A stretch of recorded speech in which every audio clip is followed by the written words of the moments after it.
오늘은 디모데후서 3장 14절부터 17절 말씀을 가지고 리멤버라는 제목으로 말씀을 나누겠습니다.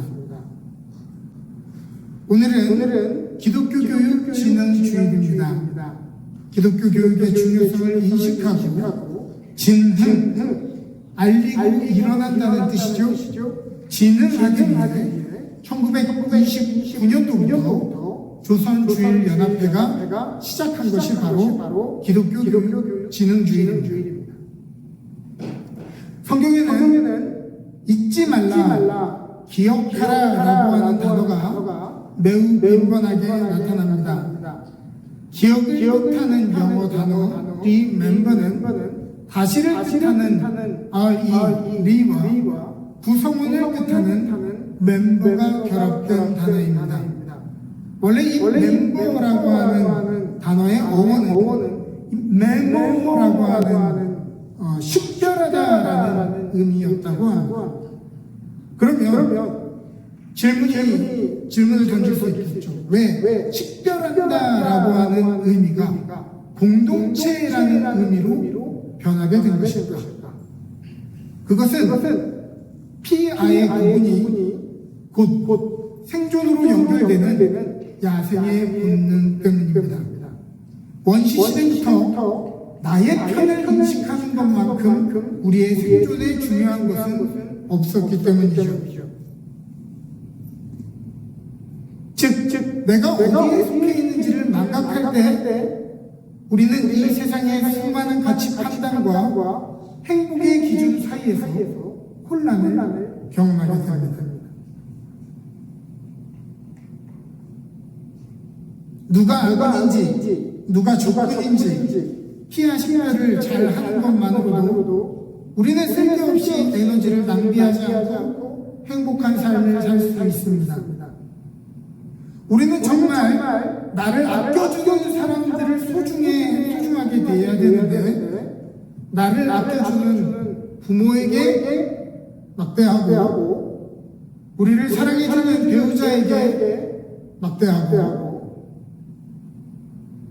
우리를 사랑하는 동료들에게 함부로 대하고 도리어 엉뚱한 곳에서 인정과 사랑을 찾는 우둔한 행동을 할 때가 많습니다. 이사야서 55장 2절을 보면 너희가 어찌하여 양식이 아닌 것을 위하여 은을 달아주며 배부르게 하지 못할 것을 위하여 수고하느냐 내게 듣고 들을지어다. 그리하면 너희가 좋은 것을 먹을 것이며 너희 자신들이 기름진 것으로 즐거움을 얻으리라. 이스라엘의 불행은 한마디로 누가 아군인지 적군인지 피아 식별을 제대로 하지 못한 데에 있습니다. 자기를 구원하지 못할 것을 의지하고 배부르게 하지 못할 것을 위하여 수고하며 엉뚱한 곳에서 힘을 사용했다는 데 있죠. 집을 떠났던 탕자는 행복한 삶을 위해 집을 떠났습니다. 아버지의 유산을 살아있는데도 억지로 유산을 받아 집을 떠난 파렴치한 아들이죠. 그에게 행복은 부족함이 없이 돈을 쓰며 사람들 사이에서 자존심을 세우며 살아가는 것이었습니다. 잠시 동안이었지만 그것은 기쁨이 있었습니다. 이 아들은 생각했을 것입니다. 그래, 여기가 내가 있을 곳이야. 그런데 불행하게도 그는 금방 그 돈을 탕진해버렸고 돈을 매개체로 진실한 관계를 맺었다고 생각했는데 사실 그것은 다 착각이었고 돈이 사라진 순간 그 옆에 아무도 남아있지 않게 됩니다. 정말 자기를 받아줄 자기 편이 없어진 그 순간 탕자의 인생은 짐승보다 못한 대우를 받으며 살아가게 됩니다. 얼마나 배가 고팠던지 돼지가 쥐염 열매를 먹으려 했는데 그것도 못 먹게 했다.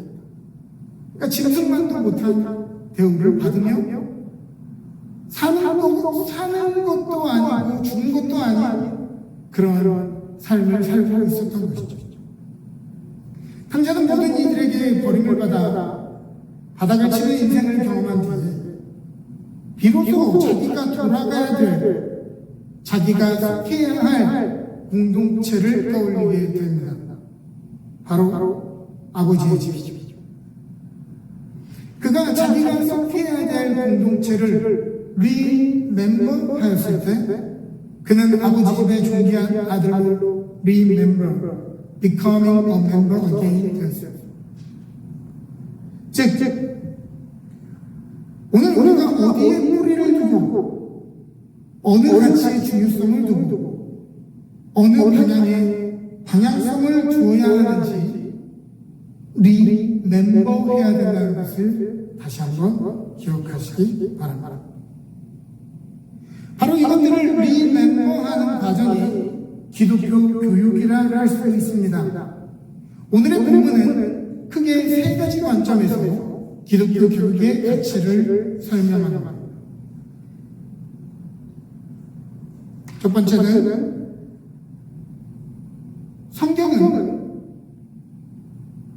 구원에 이르는 지혜가 있다라고 하는 것입니다. 오늘 본문의 15절을 읽어보시죠. 또 어려서부터 성경을 알았나니 성경은 능인으로 하여금 그리스도 예수 안에 있는 믿음으로 말미암아 구원에 이르는 지혜가 있게 하는다. 성경은 우리로 하여금 그리스도 예수 안에 있는 믿음으로 인해 구원에 이르는 지혜를 갖게 해준다고 얘기합니다. 즉 성경 안에 뭔가 비밀스러운 메시지가 숨겨져 있고 성경에서 비밀스러운 메시지를 발견했다고 하는 그런 몇몇 사람들의 이야기처럼 막 비밀스러운 걸 발견하는 게 아니라 믿음으로 사는 것이 지혜로움이다라고 적어줬습니다. 다시 한번 얘기해줘. 성경 안에는 비밀스러운 지혜가 숨겨져 있는 것이 아니라 그 지혜는 이미 우리가 아는 것인데 바로 믿음으로 사는 것이 지혜로움이다 라고 이야기합니다. 그것은 하나님을 믿으면 그 보상으로 우리가 생각하는 복을 얻을 수 있는 자격을 갖추는 것이 아니라 하나님과 관계를 맺으며 사는 삶이 복의 내용임을 우리에게 말하고 싶은 것입니다. 사람들은 어떤 사회든 부자들의 상위 2%에 들어가면 유대인들의 교육의 비밀을 알고 싶어 합니다. 세계의 엘리트들의 상위 2%의 몸무는 유대인들의 교육의 비결은 무엇입니까?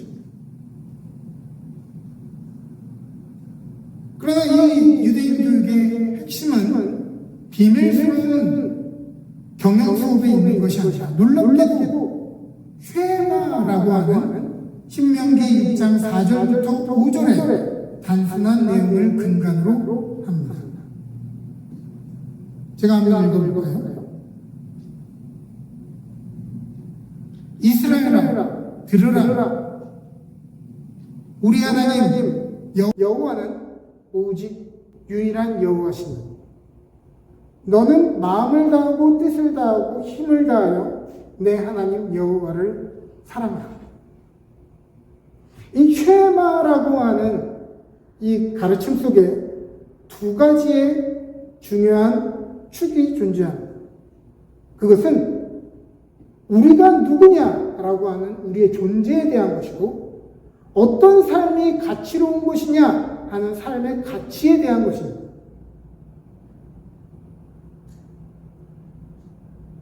오늘 신명기 6장 5절에서 얘기하는 우리는 어떤 존재냐? 우리의 존재는 내가 어떻게 성취하고 노력해서 얻는 나에게 맞춰져 있지 않습니다. 이 말씀은 우리 하나님 여호와에게 맞춰져 있습니다. 전적으로 우리의 존재는 우리를 창조하시고 우리와 관계하시고 구원하시는 여호와 하나님에 의해 규정되는 삶입니다.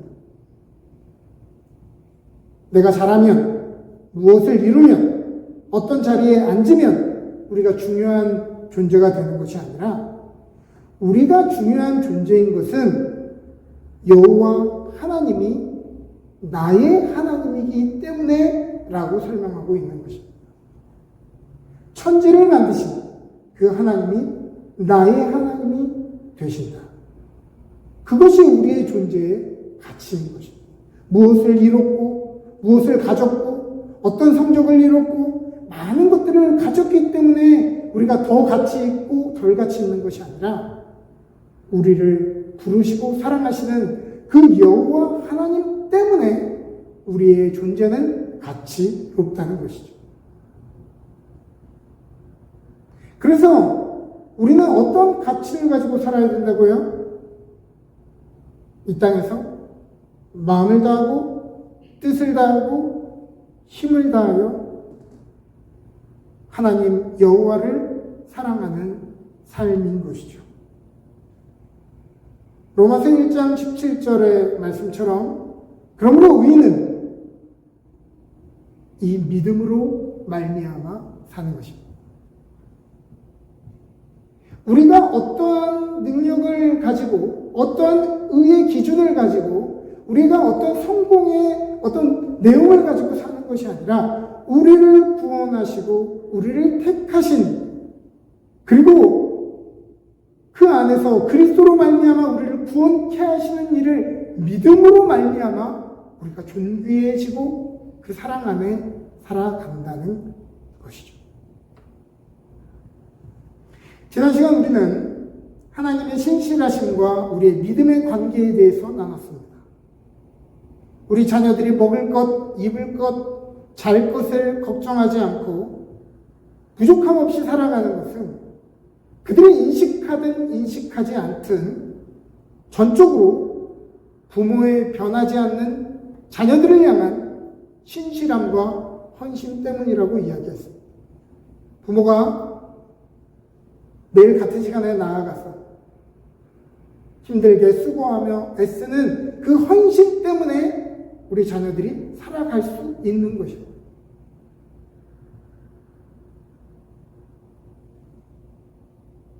그러나 이것을 당연하다고 여기는 사람에게는 이러한 신실함이 늘 부족하고 지루하며 너무 평범해 보이는 것들이죠.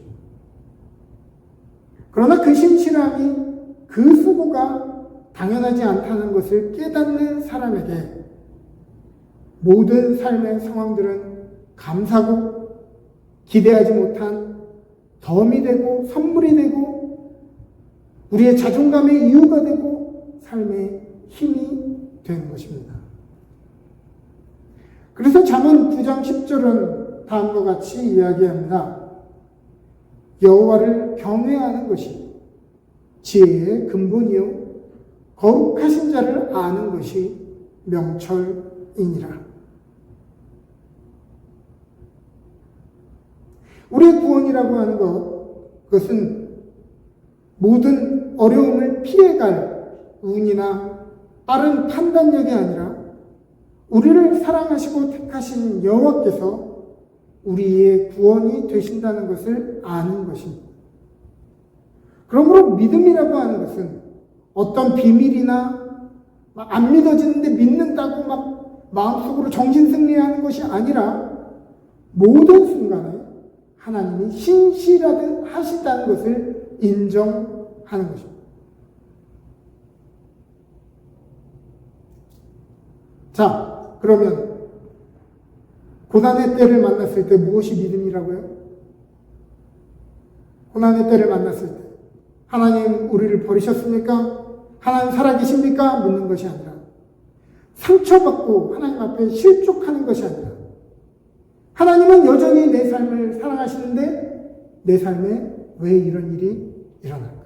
아마도 나를 너무 사랑하셔서 은과 같이 재련하시고 정금과 같이 만드시는 하나님의 훈련하심인가 보다 라고 믿는 것이 믿음이라는 것이죠.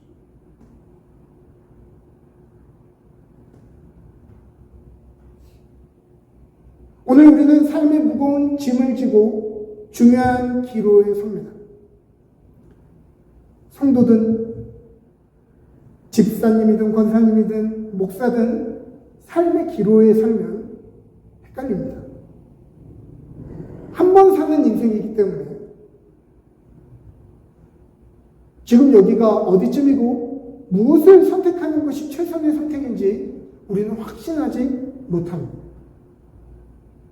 그러나 그 속에서 우리가 우왕좌왕하지 않는 것은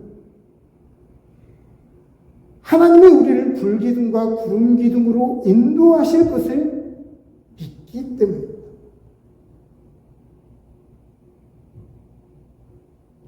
또 동시에 우리의 삶이 아무 일 없이 평탄할 때, 때로는 우리의 삶에 승승장구하는 시간이 있을 때, 그래, 이것들은 나의 삶에 당연히 있어야 될 것들이야 라고 하는 것이 아니라, 내 주님, 이 모든 것은 하나님의 은혜입니다.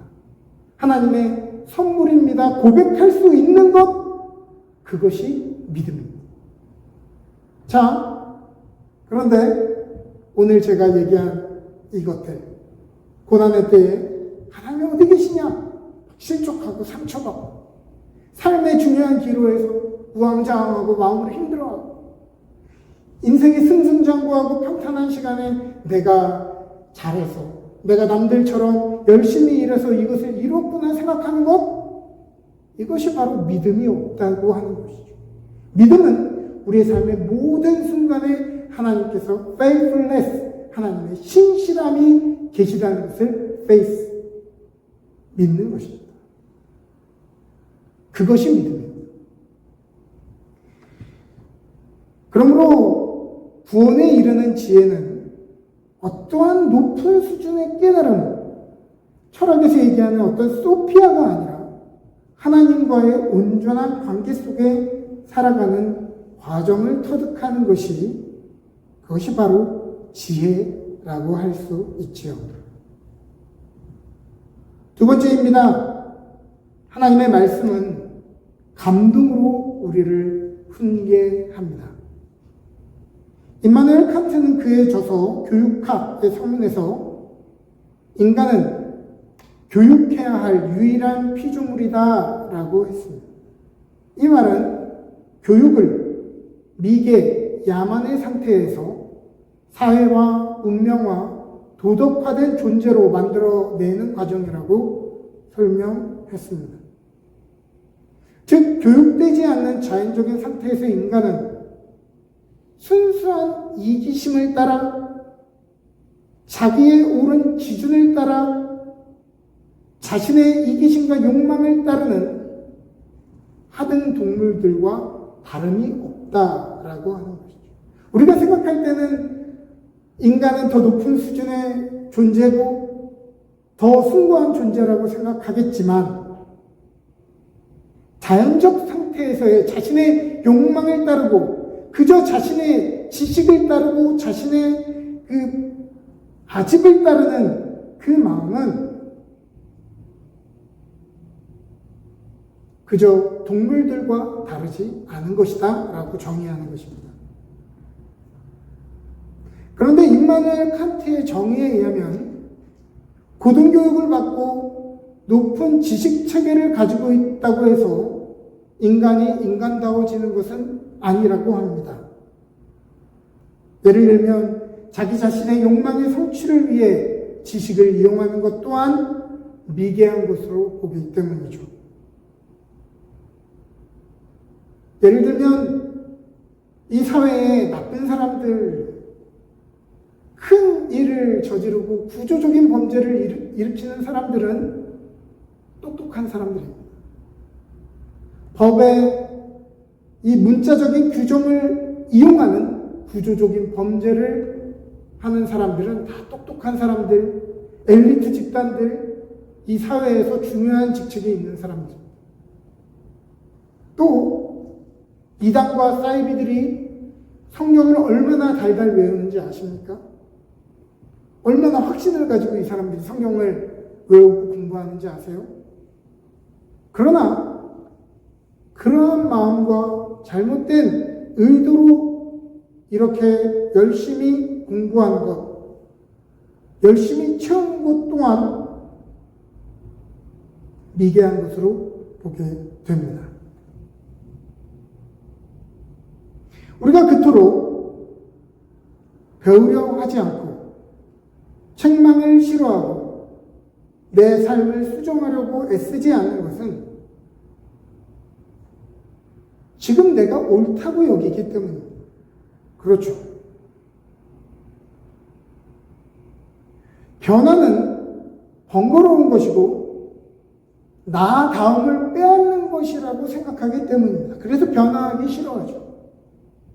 어른이 되면 어른이 될수록 변화하는 것이 어렵습니다. 요즘에 모든 사회 시스템이나 삶의 방법들이 온라인화 되어가죠.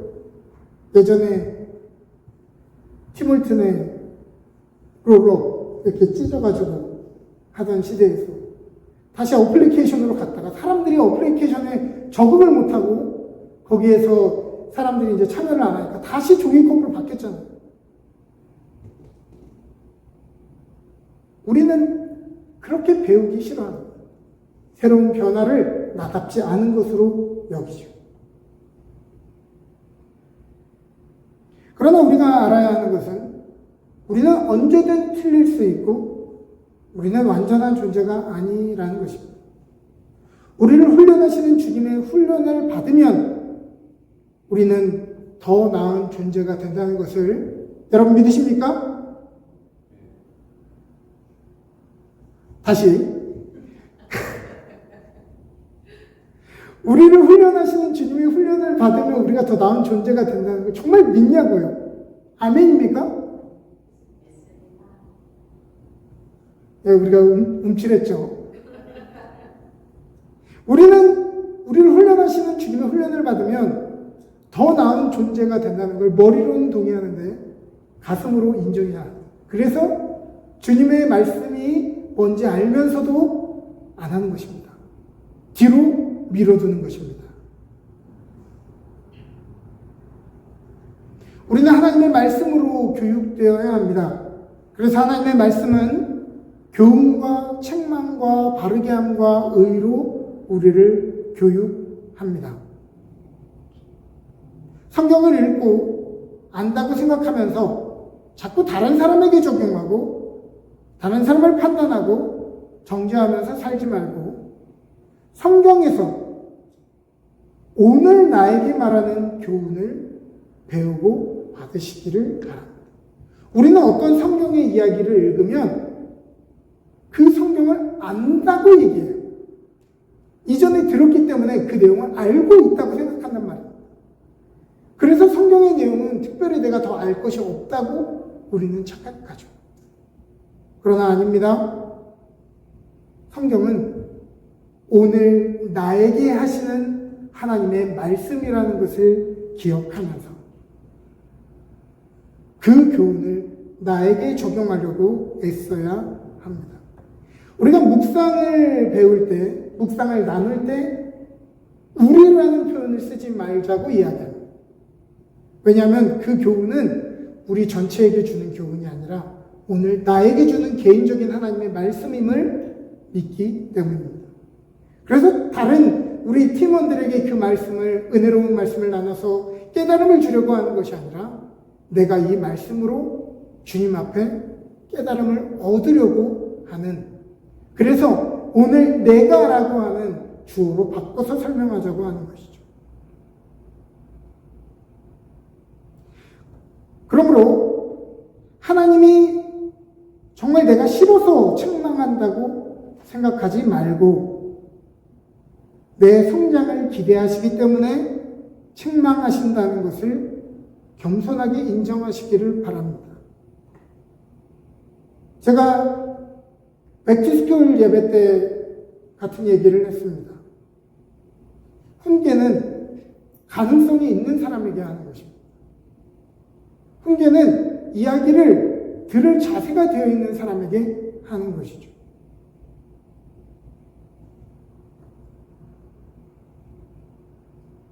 그러므로 오늘 우리를 하나님께서 말씀으로 책망하실 때 여러분 슬퍼하지 마시고 번민하지 마시고 하나님께서 나를 향한 크고 놀라운 계획이 있으시구나 라는 마음으로 기쁘게 그 말씀을 받으시기를 바랍니다. 우리의 마음과 삶을 수정하고 바르게 하는 것을 두려워하지 마십시오. 하나님은 우리로 하여금 가장 옳고 세련된 새 것으로 살아가게 하시는 것입니다. 옛 마음, 옛 상처, 옛 경험에 사로잡혀서 오늘을 살지 못하는 것이 아니라 오늘 가장 세련된 새 것으로 2025년대에 가장 걸맞는 심령과 삶의 태도로 살아가게 하시는 것이죠. 또 우리는 의로 교육되어야 합니다. 이것은 로마서 16장 19절처럼 선한 데는 지혜롭고 악한 데는 미련해지는 훈련입니다.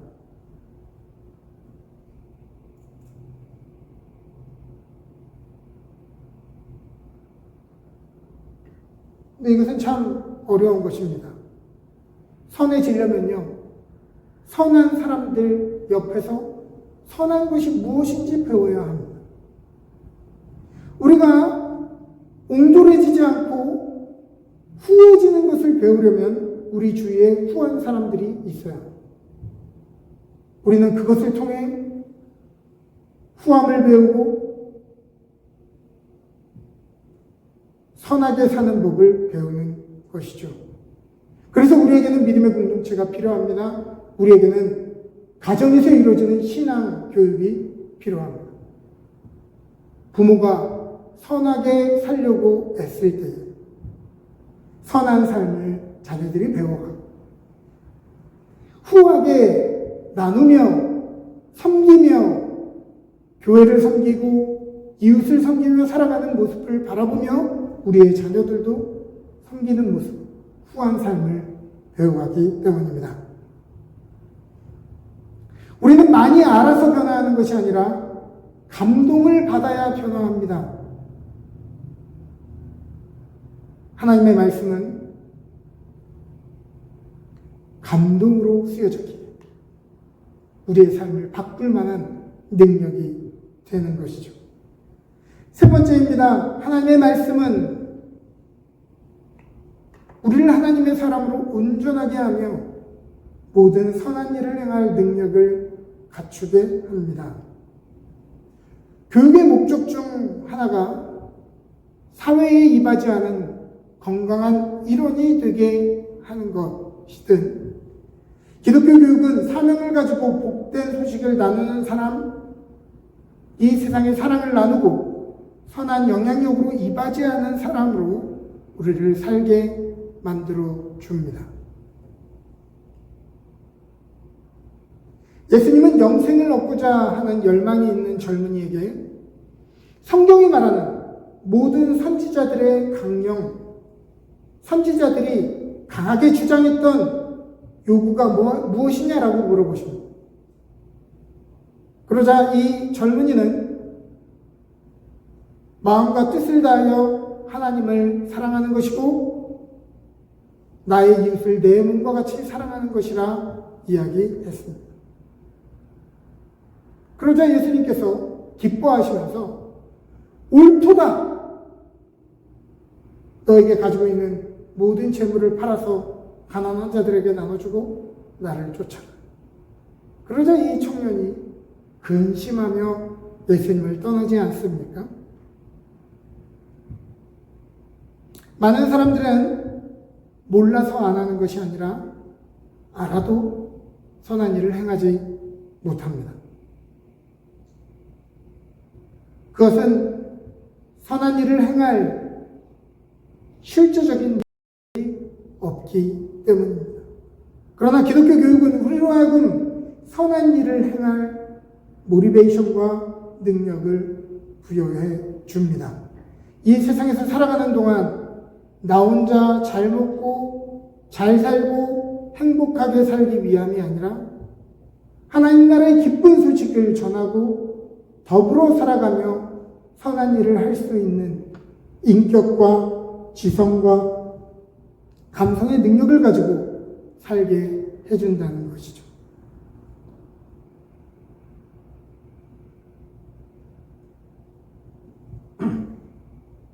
기독교 교육의 가치는 우리가 이 땅에서 하나님의 백성으로 사는 것이 어떤 것인지를 고민하게 해줍니다.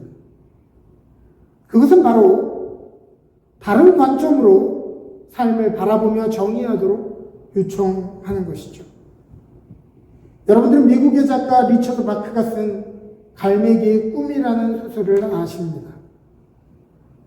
갈매기들의 삶을 의인화하여 쓴 책이죠. 이 책에는 두 종류의 갈매기가 등장합니다. 하늘을 날지만 늘 땅에 그 시선이 고정된 갈매기들입니다. 이들은 하늘을 날고 있지만 온통 시선이 해변에 꽂혀 있는데 해변에 혹시 먹을 것이 있나? 사람들이 음식을 떨어뜨리지는 않을까? 열심히 서성거리는 삶을 살아갑니다. 그러나 이 소설의 주인공 조나단 리빙스턴은 다른 갈매기들과는 다르게 어떻게 떨어진 떡고물을 주워 먹을까가 아니라 어떻게 하면 내가 더 멋있게 날 수 있을까를 고민하는 갈매기입니다. 그래서 리빙스턴은 늘 하늘을 바라보는 공기의 습도와 바람의 방향에 주목하면서 오늘 내 삶을 세계 최고의 비행이 되도록 도전하고 시도하고 오늘 그것이 안 되면 내가 어디서 안 됐지? 그것을 복귀하면서 그 내가 생각하는 기술이 이루어지는 것을 꿈꾸며 살아갑니다. 둘 다 하늘을 날아가는 갈매기이지만 한 부류는 해변에 밀려온 음식을 먹는 것이 갈매기다운 삶이라고 정의한 반면 한 갈매기는 하늘을 멋지게 나는 것이 갈매기다움이라고 정의한 것이죠. 이 내용은 마치 골로새서 3장 2절을 떠오르게 합니다. 여러분들은 하늘에 있는 것을 생각하고 땅에 있는 것을 생각하지 마십시오.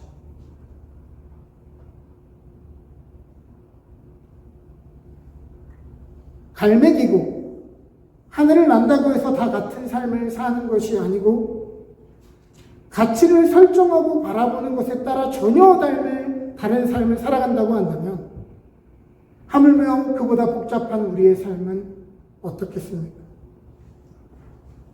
그러므로 우리가 무엇을 보며 바라며 살아가느냐 한다는 질문은 결국 우리가 인생을 어느 방향으로 이끌어가는가 하는 문제와 닿아 있는 물음입니다.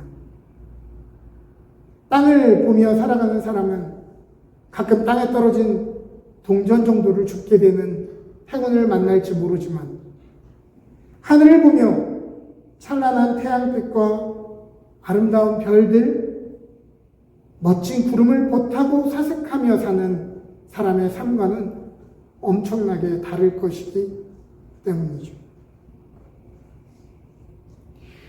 하나님의 말씀을 따라 산다는 것은 우리가 어떤 존재인지를 인식하며 결국 그것이 되어져 가는 과정입니다.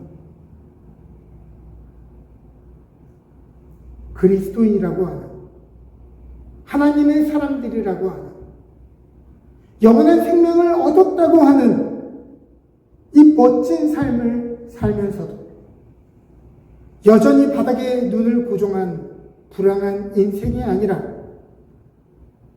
하늘을 나는 것이 얼마나 멋진 줄 알고 어제보다 더 나은 모습으로 더 멋지게 날려고 애쓰고 사모하며 연습하는 인생이 되기를 바랍니다. 이 시간 오늘의 본문을 제가 다시 읽으면서 말씀을 마치겠습니다. 그러나 너는 배우고 확신한 일에 거하라. 너는 내가 누구에게서 배운 것을 알며 또 어려서부터 성경을 알았나니 성경은 능히 너로 하여금 그리스도 예수 안에 있는 믿음으로 말미암아 구원에 이르는 지혜가 있게 하느니라.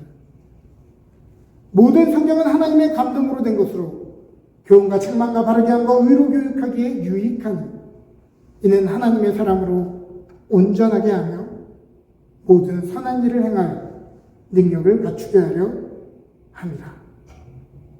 이 시간 우리 함께 기도합니다.